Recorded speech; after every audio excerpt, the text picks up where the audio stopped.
5 लाख नगद बोलल के बोले एही पबिया पहले अगुआ बासे सुनो तरो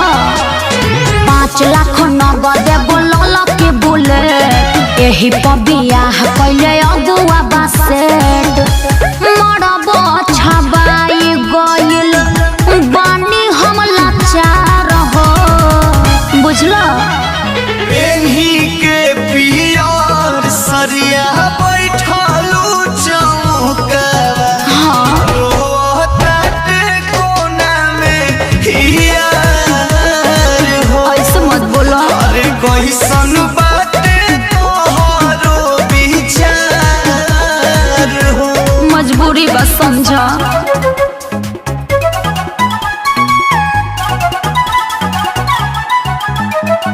कालिका स्टूडियो आरा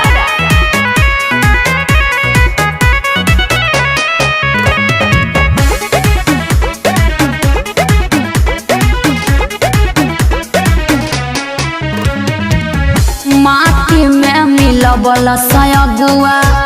हमनी के प्यार हो चौका पबानी चेहरा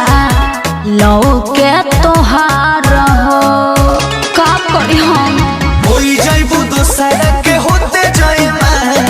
एने हमार भइल बाटे पागल के हाल देह पाके गहना सब काटता हमार हो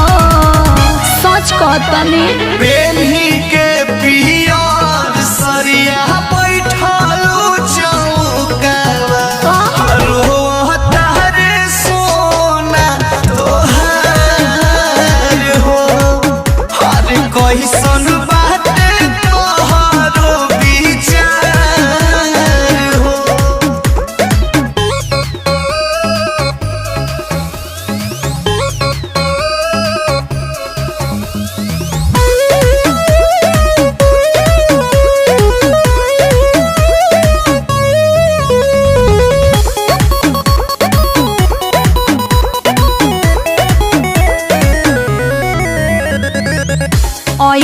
जनियर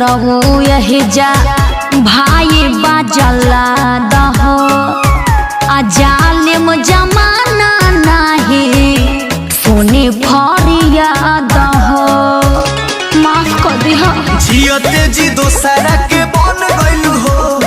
आरु धोखाबाज रानी मन गइलू हो मत रोग मनु विधना लिखल ये लीला रहो